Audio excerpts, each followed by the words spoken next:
All right, are you ready to dive into God's Word in this, like week 5 of It's a Match? It's a Match. I wondered how many people would come back this week after last week. And if you weren't here last week, we talked a lot about sex. And I just kind of had the thought, I wonder who will come back, and I do think the 9 a.m. was the most excited about talking about sex, which was interesting to me. I just didn't see that coming. And so, but anyways, today we're going to talk about something a little bit different. In fact, when I said I was going to do a relationship series, which I made the decision to do months and months ago, really back in January, I knew we needed to do it, and I looked at when and was praying. Anyways, long story short, I was talking with staff. I'm going to do a relationship series, and a couple of them said, "Are you going to do the hula-hoop talk?" Well, I didn't know I had a hula-hoop talk, but they're around me a lot. A lot of them, all of them have relationships, whether it's family or whether it's husbands or kids or significant others, and we have single and married staff. And I never really thought about having a hula-hoop talk. But I do talk about hula hoops in the context of relationships. And so I knew what they were saying. And one of them said, "I think that's the most helpful thing you've ever shared." And I'm just glad I shared something helpful. And so today, that's what we're going to talk about. So if you want to go to Proverbs chapter 4, verse 23, we're going to use this one verse. I'll have a few others as we go. I'll reference some other things, but we're really just going to work on this one verse today. Proverbs 4:23. I've now taken what they called the hula hoop talk and turned it into a message for you in It's a Match. And so we're going to dive in together. Proverbs 4:23, it says, above all else. If you look at that phrase, would it be safe to say this is a high priority? When you say something is above everything else, right? Like if there's a house fire, above all else, get the children, right? Like this is a priority here. Like, you know what I'm saying? We don't want to be out there with our golf clubs wondering where the kids are. So above all else, this is a high priority. Guard your heart. This is activity, but notice it's aggressive. It's aggressive. In fact, it's implied you guard, no one else will. Above all else, you've got to do something. There's an area of responsibility that you have to take here. Above all else, you have to prioritize, and then you have to be aggressive about something. You have to guard your heart. And then it tells us why. Solomon, the wisest guy who ever lived and the wealthiest guy who ever lived, says this: for everything you do flows out of it. Everything. How many things? Everything. So he's saying, hey, this is why this is a high priority. Because it affects everything. And no one else is going to do this for you. So this is something you have to do. And so with that today, I want to talk about hula hoops. And so I have some hula hoops here. I looked up some interesting facts on the hula hoop just because I wanted to. It actually began in Australia. Hula hoops started in Australia as bamboo hula hoops. They were bamboo rings. They started in Australia for exercise. It was a fitness craze. Could you imagine? Now, I'm not going to hula hoop for you. And so, I don't do that without money. And so, I don't dance unless there's money involved. And so, anyways, that just got awkward. But, no, I really just don't dance. And it was because I was raised Pentecostal and we were only allowed to dance in the Spirit. And the Spirit never made me dance, so I never learned how. And so, but in 1957, they started selling them, and they caught the attention of a company called Wham-O. You guys familiar with Wham-O? Yeah, so in 1958, they come to America, and they introduced them, and it became like the biggest craze ever. They sold 20 million hula hoops, made over $30 million. It was incredible. just in case you're wondering, because I was, the endurance record for how long a person hula hooped, the record holder, 1984, a lady by the name of Kim Cobberly, hula hoops for 72 hours straight. That is dedication. That's dedication, because I'd gotten bored after 7 minutes. And it's kind of interesting, though. The British Medical Journal actually said that the hula hoop is responsible for an increase in back, neck, and abdominal injuries. I was like, what kind of hula hooping were they doing? That's pretty, because I've tried it. I've never come close to an injury. Then I thought, what if you had to explain that? Oh, how'd you hurt your back? Hula hooping accident. This is a crazy fact. In Indonesia, they actually banned the hula hoop because they were concerned they would stimulate passion. We could have talked about hula hooping last week. In fact, Japan forbade the public use of the hula hoop. Pretty intense stuff. So what does hula hoops have to do with relationships? Nothing really. But it's a great metaphor. It's a great picture, if you will. It's a great picture. And that's what I want to show you today. It's a great picture. And so I called this message, Can You Hula Hoop? Can you hula hoop? Because to me, it's probably one of the most foundational and maybe the most helpful talks that I could give you. And that is, I think, and it'll make sense in the end, but in the end, if you can hula hoop well, then you're going to succeed in relationships. And if you can hula hoop well, you're not going to lose yourself in relationships. If you can hula hoop well, you'll actually protect who God created and designed you to be in the context of relationships. And so really being able to hula hoop well as a picture, and I'll give you the picture as we go, but as a picture, being able to hula hoop well is a skill that is not inherently known, in that you just don't know how to do it. It's something you learn how to do or you don't.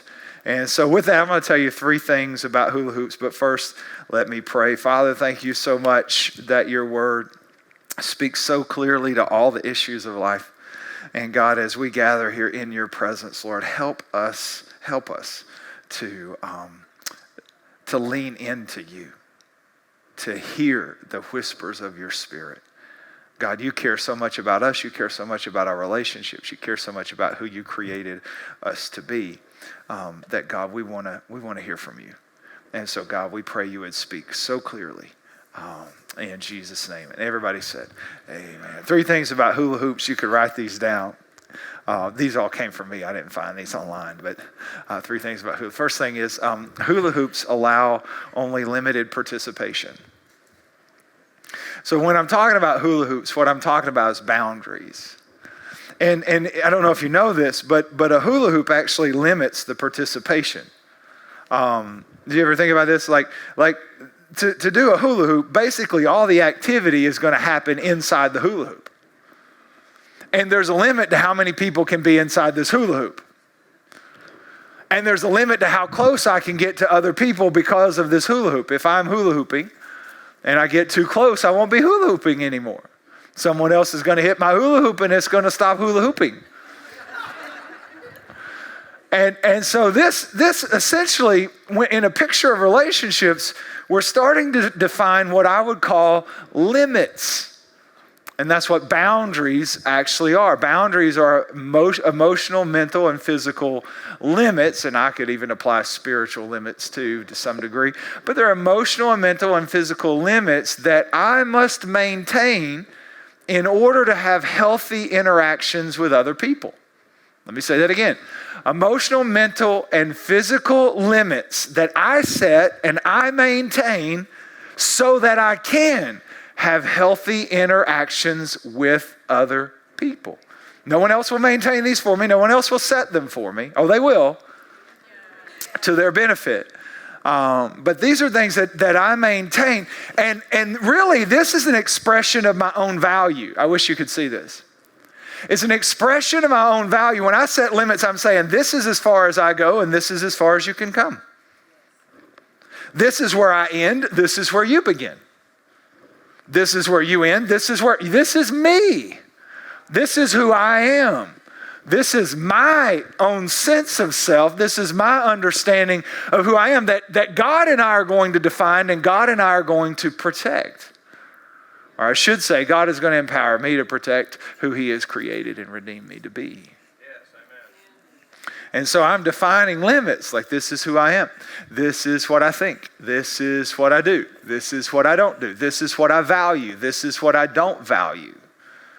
And I get to set that for me, and it's my ability to set that allows me to relate to others and interact with others in a healthy way, in a way that's healthy for me, and in a way that's healthy for them. And when I set limits, what I'm saying is what is inside this is so valuable that if I'm going to grant you closer access to it, I'm going to require more from you. Right?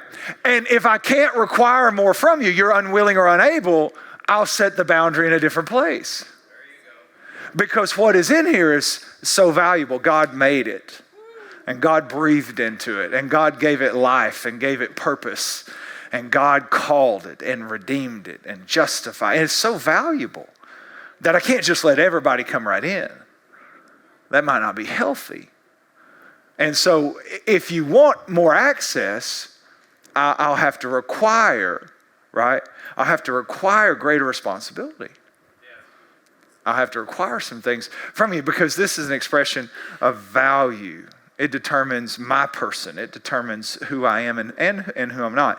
So when Solomon, when the author writes, guard your heart, the word heart there is actually the word for inner self. Inner self. It's actually, it's like your person. It's like who you actually are, right? It's what's in your skin. And so when we're talking about guard your heart, he's saying that this is what you're made of. This is who you are. This is your personality. This is you, your own self. And what he's saying is, and the only person that is going to or can guard that person is you. You have to. So when we're talking about our person, our inner person, Dr. John Townsend actually breaks this down into 7 kind of categories that are you, that you have to guard. That's your inner person, your inner man, your inner self, your heart that's in your skin. Seven things that you have to guard that no one else will guard. I'll give you these really quickly. Number 1, you have to guard your values. No one else will guard your values for you. In fact, you'll have a problem when their values conflict with your values if you don't know how to guard your values. Your values are the things that are important to you. They're the things that guide your life. Like, I value faith. I value Christ. This is the greatest value that I have. I value family. There are things that I value that I have to protect those values. That's inside of me. That's in myself. That's in my skin. That's my heart. And so I have to protect my values. I have to protect my thoughts. There's a way that I think. I'm allowed to have my own thoughts. I'm allowed to think the way that I think, and I'm allowed to think the thoughts that I think. And it's okay to protect those thoughts because those thoughts are me. Yes. They come from me. And so it's okay to protect them. Then there's my feelings. It's okay to protect my feelings. Right? Feelings are just what you feel. But they're yours and they're valuable because they come from you and they belong to you. And now you have to be wise enough to evaluate your feelings with the rest of reality, because it is possible to feel things that aren't actually factual, but once you feel them, they feel very true. It's important that we submit our feelings sometimes to the rest of ourselves and to reality. Otherwise, our feelings can take us to the wrong place if we solely trust in how we feel. Feelings don't tell you the truth. They tell you the truth about what's going on with you, but you have to protect that because you need to know what's going on with you. Have you ever felt rejected when you weren't really rejected at all? And you said, oh, I feel rejected. But then you said, truthfully, this person's not rejecting me. They're going through something on their own. And now we have that ability to evaluate and say, oh, maybe I need to deal with me, but this isn't their fault. See, if I don't have the ability to do that, then everything I feel is everybody else's fault. We call that codependency. And so I have to protect my feelings. I have to guard my feelings. Here's a fun question. Have you ever taken responsibility for someone else's feelings? Yeah. Have you ever been around someone that needs you to be responsible for their feelings? Don't look at them right now. Don't. Eyes forward. We're just talking. But isn't it true? We have sometimes in relationships where someone, whether we mean to, whether it's just us or whether they're pulling on us, but it's like they want us to guard their feelings. They want us to be in charge of their feelings. They feel sad. They want us to make them happy. Or better yet, they feel sad and we think we're supposed to make them happy. They feel alone and we're supposed to make them not feel alone. They're feeling depressed and we're supposed to make them not feel depressed. And now all of a sudden we are guarding someone else's feelings. And many times we guard someone else's feelings at the expense of guarding our own feelings. Has anyone ever been guilty of protecting someone else's feelings while not protecting your own feelings? Here's your Dr. Phil question. How's that working out for you? How's that happening? Number 4, so values, thoughts, feelings. Number 4, passions. I got to protect my passion. David said, the zeal for your house has consumed me, that we have passion. Most of the time, having passion is not a problem. It's putting passion in the right place that is. But we were created to be passionate about certain things, and passion is what drives me. Passion is what gets me up in the morning. If I lose my passion, I'm not really going to want to do much. And so I have to protect my passion. I need to protect my sins and my weaknesses in order to make myself healthy. I don't share that with everybody. I don't let everybody in that, but yet need to evaluate it and protect it so that I can always move towards health in areas where I'm unhealthy or areas where I'm weak. I need to protect my history. I'm a composite of deposits. I have experiences and I have a family of origin, and I need to protect those things. That's another thing where I need boundaries. And then I need to protect my strengths. I need to understand what I'm good at, maybe what I'm not. But in this area, I need to protect my strengths because it's the strengths that God has given me in order to contribute, in order to make a difference, in order to make a change. And so these values, thoughts, feelings, passions, sins, weaknesses, histories, and strengths, those are the 7 things that are inside me, in my inner man. 7 things that no one else is responsible to guard except me. And isn't it true sometimes in relationships, could we just be honest? It's dangerous. But haven't we been offended when we didn't maintain a boundary and we didn't protect one of these areas and it got encroached upon? And then we got upset when truthfully it was our responsibility to protect in the first place. And we got upset that someone else didn't protect it for us. And so these are 7 things that no one else is going to protect but you. You have to set your boundaries. There are really 2 main functions of boundaries in my opinion. But number 1, I have boundaries so I can steward my life well.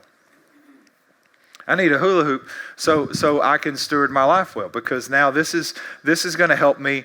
This is going to help me determine what I will and won't do, what I value, what I don't value. I may value that interaction. I may not value that interaction. I may not be able to value that because of a higher value. And so now when we're talking about boundaries, one of the greatest skills in setting boundaries is using the word no. Because you cannot say yes if you cannot say no. Your yeses are protected by your no's, and it is your no that allows you to say yes. I can tell you I learned this very quickly as a pastor because I wanted to say yes to everything. And every time I said yes to something, I said no to something else. I didn't mean to. I thought I was just saying yes. And now the hardest thing that I have is people sometimes want a meeting, or could you do this, or could you show up at this, or would you be able to do this? And the answer is I'd love to, but I have to say no. And it's not because I'm mean, it's because there's just one of me. And I can't say yes to everything because I have some values. And I have some feelings. And I have some thoughts. And I have some strengths. And I have some passions. And I have some things that I have to say yes to. And so having to say yes to some things means I have to say no. It's not because I want to. It's because there's a value in what's inside the hula hoop. Do you see what I'm saying? And so we have to, listen, in relationships, it's the hardest thing, I think, is normalizing saying no, especially in marriage. Because even in marriage, even in dating relationships, you never say no because you're trying to get married.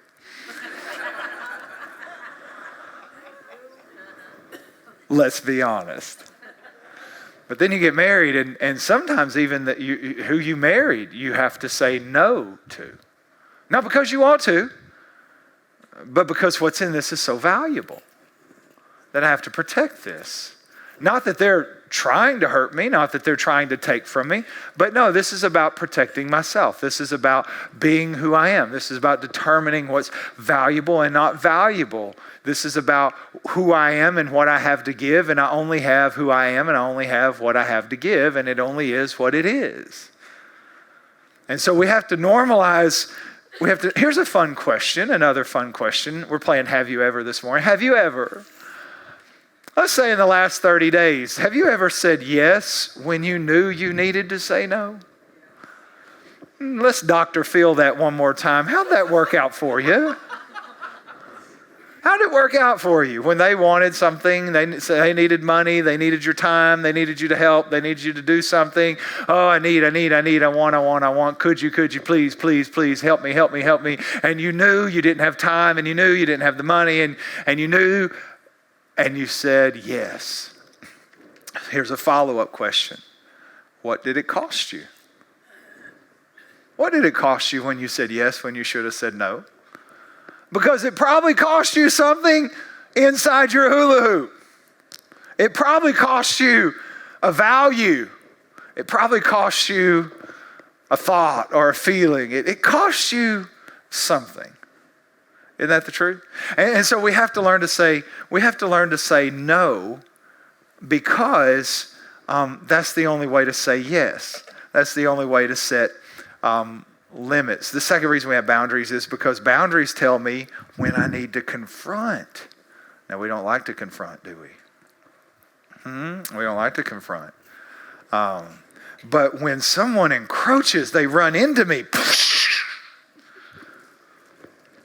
How many know it's not their responsibility to figure out where I end and where I begin? It's mine. And when they run into here's what happens. People run into us and we're, I'm just not going to say anything. No, I'm just turn the other cheek, and then one day we're just, because we've just had all we can stand. And they're like, what? I've been doing this for 8 years and you've never said anything. I didn't know this was a problem. And so boundaries tell me when I need to confront. And confrontation, this is what we miss sometimes. We don't like conflict, but confrontation comes from the value of honor. Did you know that? And if we're healthy, we confront out of honor and not out of anger. But what enables us to confront, by the way, I am throwing down so much therapy that will help you that right now you should write down everything I'm saying at this point. I mean, it's just that, it's rich. But right now, like, you're arrogant. No, I paid a lot of therapists. But here's the thing. Is when I have a strong set of boundaries and someone bumps into it, see, now I can say, oh, I'm not okay with that. I'm not okay with what you did there. That was manipulative. That ran into me, and I need to help establish where I am. And here's why we confront. I love you. You're amazing, and I want to have a relationship with you. And that's why I'm going to explain where my boundary is. Now you cannot, let me help you with, this is just pro tip here. You can't set boundaries to control other people. Right? Oh, my boundary is you're going to act this way. Okay, it doesn't work that way. That's called manipulation. That's not a boundary. Right? That's not a strong person. That's a weak person. Weak people try to control other people so they can be okay. Strong people control themselves. My God, that's good. You should write that down. And so when someone runs into me, now I say, wait. I'm not okay with this. I'm okay with you, but I'm not okay with this because this encroached on who I am. You've stepped over the line. You've come in where you weren't welcomed, where you shouldn't have. And because I want to have a relationship with you, I want to explain that because hopefully you value me as much as I value you. And you empower them to choose relationship with you or not. Because they're like, no, if I can't act this way, be this way, do this thing, then we're not going to have a relationship. Then you say, okay, I'll just take my hula hoop over here. Because I can't control you, but I can control how close my hula hoop is to you.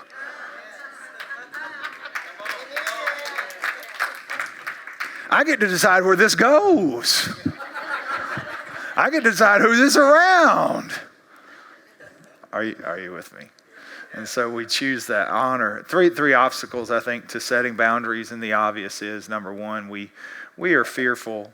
I think that's going to stop. I'm going to do this and decorate. Now we have two. Three reasons really quick that I think that we struggle with boundaries. Number one, fear of losing the relationship. If I tell them to stop it, I would lose them. And my question is, would you rather lose them or you? Second thing is we're conflict avoidant as people, right? We are. I mean, can we just be honest with that? We're conflict avoidant as people. We're people pleasers, and people pleasers. I mean, some of us are. Some of us are blessed with not caring what other people think, and the rest of us care. And so we're afraid if I say no, set a limit, whatever the case may be, then this person, it's going to cost me the relationship, and I'm conflict avoidant. And here's what I'd say, change it from conflict to confrontation. And if you don't like that, change it to honor. I'm not conflict avoidant, I'm pro-honor. And I want to honor you, and I want you to honor me. Because what's in your hula hoop is valuable, and what's in mine is valuable. So I want to honor. So we're going to have an honor conversation right now.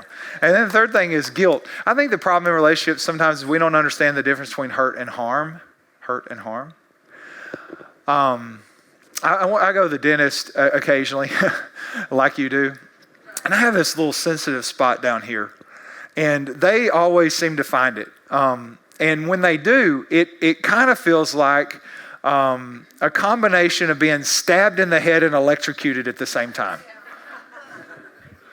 It's a great sensation. And so when they go scraping down there, it's just this little sensitive spot. It's not a cavity. They've looked at it. But if they're not careful, they'll hit that spot. And I'll feel like we're praying for the rapture to happen right there. Come, Jesus. Oh, Lord.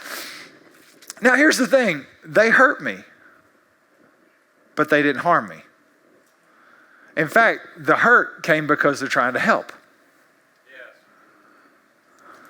So sometimes in relationships, I say no to someone, they're like, that hurt my feelings. I'm so sorry, but I'm not harming you, I'm helping you. Are you with me? All right, so hula hoops, number one, hula hoops limited to participation of just really one person. Here's the second thing. Hula hoops, I like this one. Hula hoops are powered by what's inside. Do you see this? I kind of alluded to this already, but you don't hula hoop this way.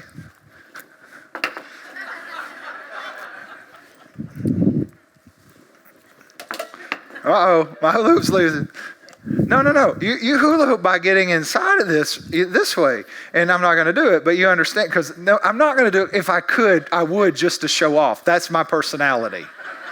All right, I'm totally aware of who I am.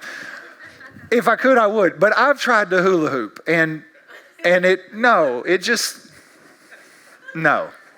But hula hoops are powered by what's inside the hula hoop. Here's the thing, I can only control what's inside. I only have power over what's inside. Because so many times in relationships, I want to control. So, Jody and Jensen, can y'all come over here? Like, I think you are supposed to help me. I don't remember who my volunteers are, but I like y'all. Yay. So I'm going to give you a hula hoop. Do you hula hoop, by the way? And are you willing to try? You don't have to try. Do you hula hoop? Do you really? Oh, man, I thought another thing. I found out something else about Jody. Okay, so here's the problem in relationships. Think about this. Think about this. The fruit of the Spirit, the only thing, listen to me. The only thing that God has ever given you control over, complete control, is yourself. Galatians 5, the fruit of the Spirit, love, joy, peace, self. Oh man. So the secret to relationships is about controlling what's inside your hula hoop. Because we think it's about controlling what's inside their hula hoop. The secret is I can only manage what's in my hula hoop. I can only set limits for what's in. I can't manage what's in their hula hoop. That's right. Come on. And isn't it true so many times when we're unhappy? Oh, you're not going to be honest. When we're unhappy and we say, you know what, I'm unhappy and I know the problem. They need to change something in their hula hoop. Because if he'd just take me on a date, if he'd just buy me flowers, if he'd just write me a poem. Well, if she'd just do my laundry, if she'd cook me a steak, clean this house, stop spending money, I'd be happy if she would just. There you go. But I'd be happy if he would just. That's not how ginseng sounds. But anyways, nor is that how Jody sounds. Not implying that either. But the idea is, listen. Boundaries are about owning myself. And this is the definition. Like, here's ginseng. This is the limit of where her power begins and where her power ends. And when listen to me, when I try to own someone else's power, we have a word for that. It's called manipulation. And manipulation is, well, if you don't do this, then I'm going to this. And if you don't, no. That's not how you do relationships. Relationships are not terroristic negotiations. It's not a hostage situation. You can't do a relationship as a hostage situation. If you don't do this, then I'm going to do this. No. That's not the way we do relationships. The truth of it is, I can only manage what's inside my hula hoop. My power begins and ends here. Or Jensen does, Jody's power begins and ends here. He doesn't have power over her hula hoop. She doesn't have power over his hula hoop. And this works with all relationships. It works with your kids. It works with your friends, and it works with your spouse or your boyfriend or your girlfriend. You have a boyfriend, right? And so it works. It works with all of those. And the secret, listen to me, in relationship, the secret of happiness, we think it's always in someone else's hula hoop. But the secret of happiness, I think somebody said it this way, happiness is an inside job. And the secret of happiness is about what's in my hula hoop and how I manage my hula hoop. But you don't know what they did. Doesn't matter. What are you going to do? Well, but they're this way. Doesn't matter. Say no. Set a limit. I can't control their hula hoop. And I'll tell you why I know that. Because you've tried. How'd it work for you? Yeah. I'm so angry. I'm so frustrated. They're just not cooperating. I've explained how they're supposed to be. Okay, here's the third thing. Y'all hang on one second. Third point. Ready for this? Hula hoops are fun with one, but can be sore with more. They're fun with one. Because like I said, I can only be responsible here. So here's what happens in a marriage or in a relationship when one person is not able to manage their relationship well. Sometimes that person can become the bringer-upper. The bringer-upper. The bringer-upper is the one that is constantly going to the other one to bring up what the other one hasn't done or needs to do. And usually there's a list or there's several things, and depending on whichever thing they run into, that one resurfaces. Well, you know what you're not doing. Well, you know what you need to do. Hey, I'd just like to point out again that you didn't do this, and you should do this, and you shouldn't do this, and they'll start shoulding all over everybody.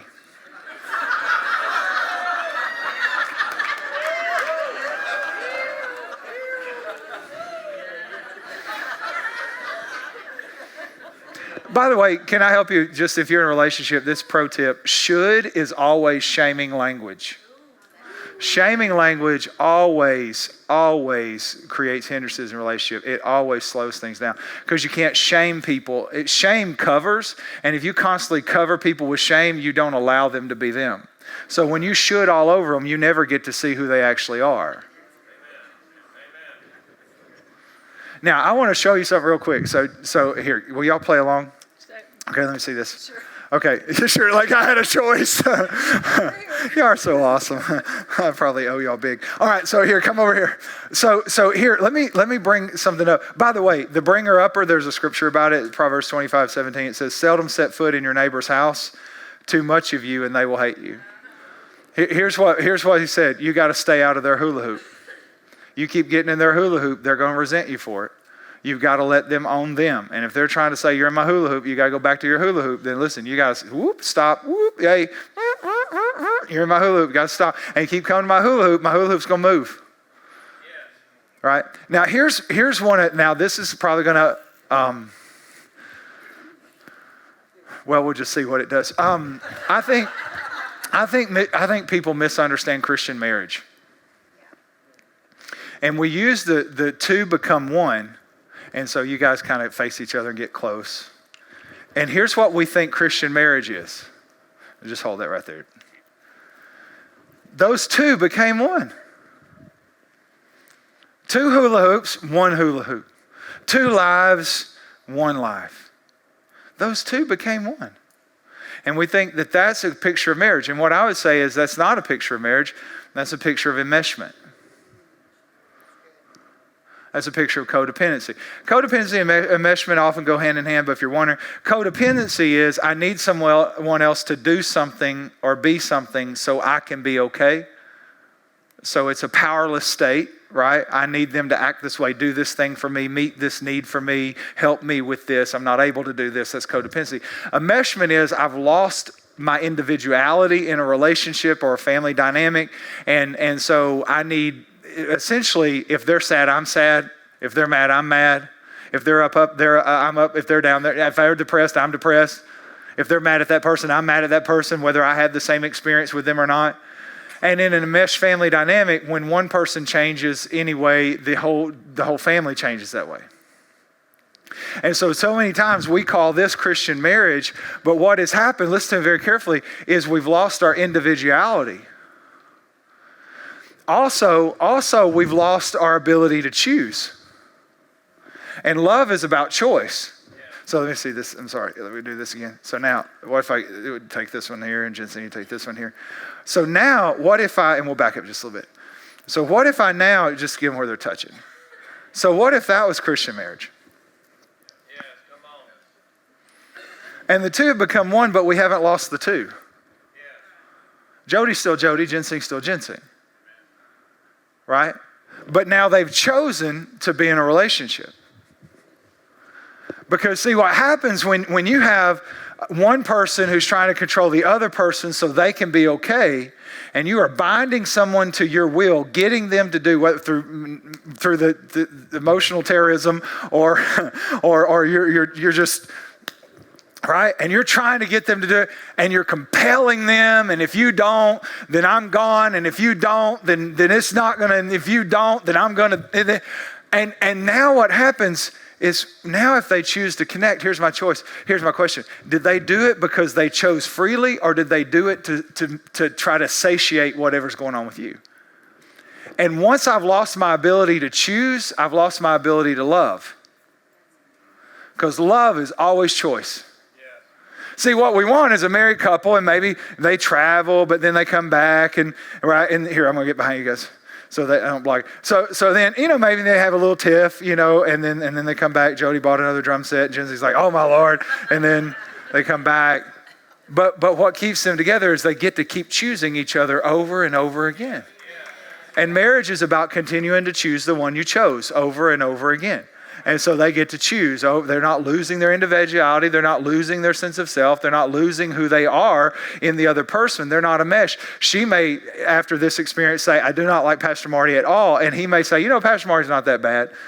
And so, and they're free, right? He's free to think he's not that bad, and she's free to think, oh, he's terrible. And they can still be in a relationship. And she's not saying, no, you have to think what I think. And he's not saying, you have to think what I think. It's like, you are okay to say no. You are okay to say, I don't like that hamburger. You are okay to say, I don't like lasagna. You are okay to say, I don't like this message. And your wife may be like, I loved it. You know what I'm saying? So that's fine. You don't have to not like it because I didn't like it. And I don't have to love it because you loved it, because we're two individual people. But you get to choose connection. We get to choose love, right?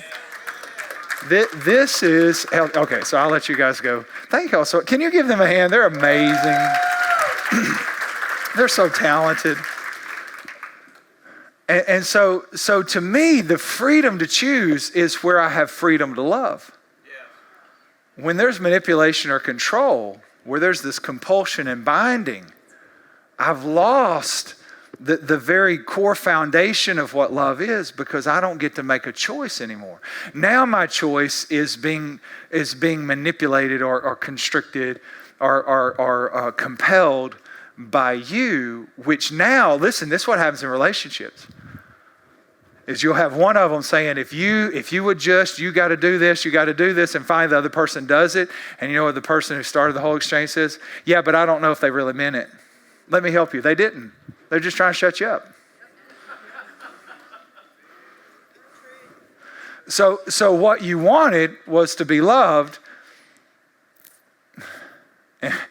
and what you got was just somebody willing to do something because they just got tired of you bringing it up.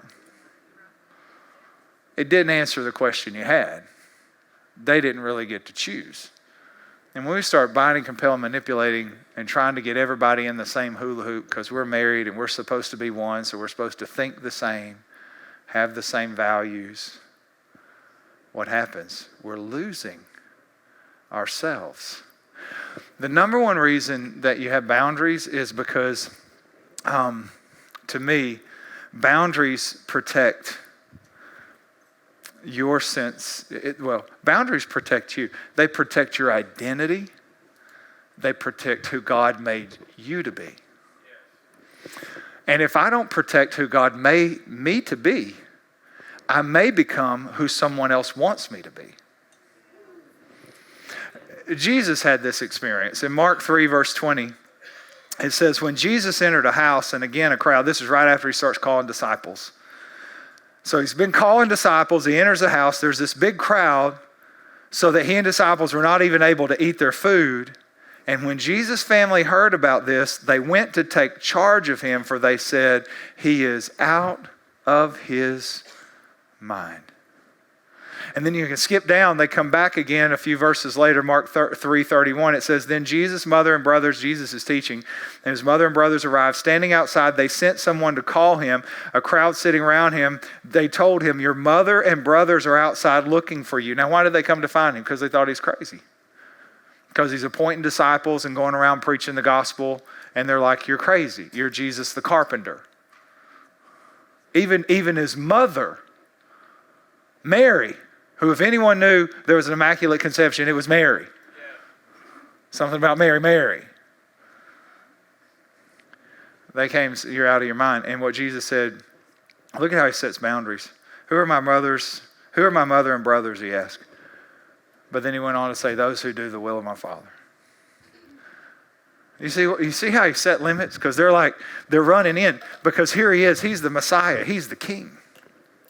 And he knows it. And he steps into his calling and into his purpose. And he has got this thing going. And then here comes some people that don't like what he's doing and think he's lost. You're going to embarrass the family. Like, you're crazy. You're out here pointing disciples and preaching the gospel and crowds are following you. And we got to convince you. And here's what he said. Wait a second. You're running into a boundary. You've run into who I am and I have to protect who I am. You've run into who God made me to be and I have to protect who God made me to be. And you may not understand it, but I'm not harming you. It may hurt a little bit, but I have to say no. I'm not going to go back home with you. I have stepped into purpose and ministry and calling, and I can't do what you're asking. I understand that you don't understand. This is about what I will and won't do. This is about what I do and don't value. This is about my yes and my no. And I have to say no to going home with you because I've said yes to what God's called me to do. And so Jesus even had experience with this because here's the thing. You are who God created you to be. But no one will protect that but you. And God has given you the power to protect your identity and your calling and your purpose. He has given you the power to fully be who he has called, created, and redeemed you to fully be. But no one's going to be responsible for that for you. In fact, in this world, there'll be a lot of people running into your hula hoop. There'll be a lot of things running into your hula hoop. People at the office, people at the school, people at wherever. They're going to run into your hula hoop. And the reality is, I have to be able to maintain this hula hoop because what is inside is so precious. What is inside is so valuable that I have to be able to say no. And I have to explain when I say no, hey, this is why, because I've said this. Yes, I have to set limits because, hey, you're encroaching. I'm sorry, I honor you, so I want to talk about that. Hey, this is what works, and this is what I see value in, this is what I don't see value in, this is what I'd like to do. I can't tell you how many times people have asked me to do things, and I just have to look at it and say, in the context of me, in the context of who I am, do I see any value in that? It's not that I don't see value in it. It's that I don't see value in it for me. Not in a selfish way, but I'm saying if I go do that, it's really not going to help them any. It's really not going to help me any. Do you see what I'm saying? That we have to understand that relationships aren't our source. They're our resource. And I don't mean, listen, you can't be the vampire that's always sucking energy out of people. They need to set their own boundaries, right? That's a toxic person. A toxic person, we talk about a toxic person. My definition is a person that is unaware of how they impact the world around them, or they're aware and unwilling to change. So a toxic relationship is always one-sided. It's one person pulling on the other person. So the truth of it is, though, I can't find my sense of self in other relationships. They don't tell me who I am. They're not the source of me. I should be able to maintain myself. So in relationships, you get a lot of, well, they're not meeting my needs. Okay, well, I'm sorry, but you're an adult. And I think maybe you should change the word from needs to desires, because a need is air. A need is food.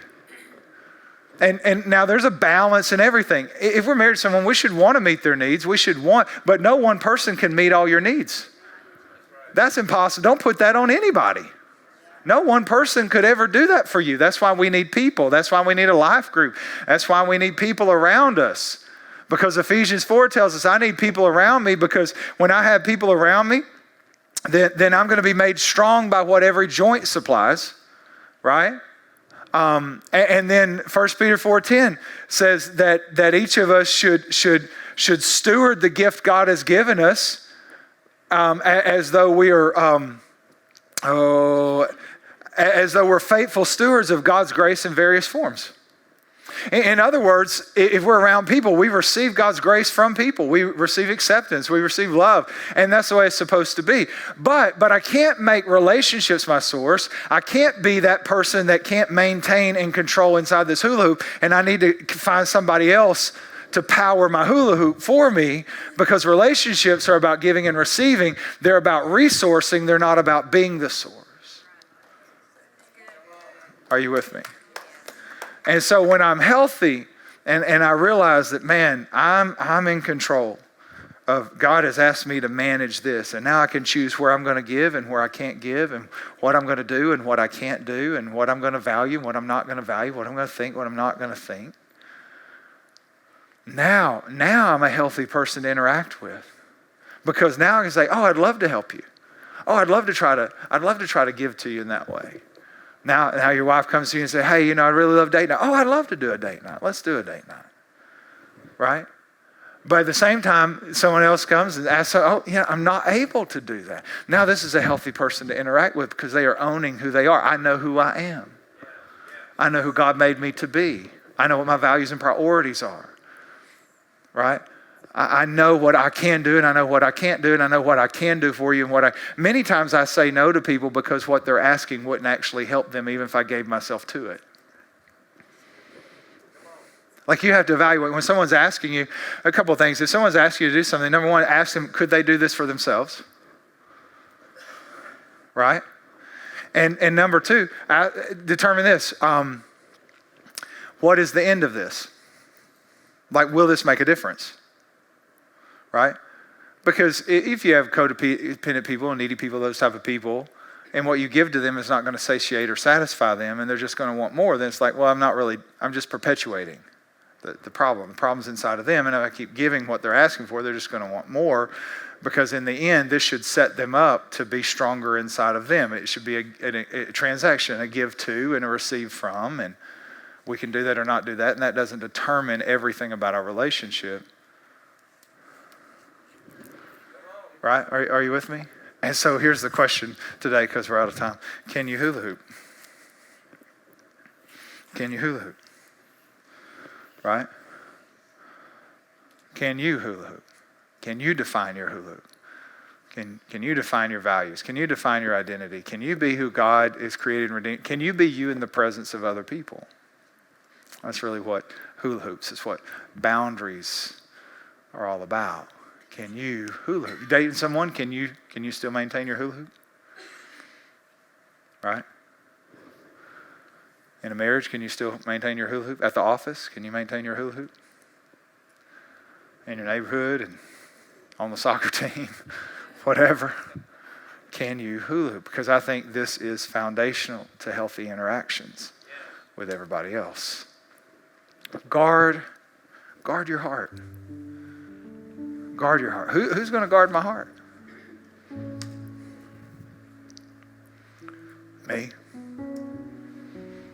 And there's no sense getting upset when somebody else didn't guard what only I was given responsibility to guard. Why do I need to guard my heart? Because everything that is and is going to be in my life is going to flow in and out of this hula hoop. I got to guard my heart. Because out of this, every issue, every relationship, every decision, out of this is who I am. Guard your heart. You got it? Can you hula hoop?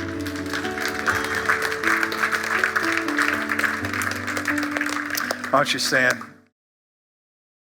Hey, Pastor Marty Strait here from Pathway Church. I am so honored that you tuned in today, and I pray that your life has been empowered and impacted and transformed by the Word of God. I want to encourage you right now to click subscribe so that you never miss one of these videos, one of these messages, whether that's on the podcast, you can subscribe there, or even on YouTube. You can subscribe there and click the bell for notifications, and you'll never miss any of our content. Also, down in the comments below on YouTube, there are other ways to connect with us, like social media, and we would love to hear from you. We would love to connect with you. I also want to encourage you to join us live online every Sunday, 9, 11, and 4 at mypathway.church/live, or of course you can find us on Facebook. We would love to have you with us. Thank you so much for tuning in today.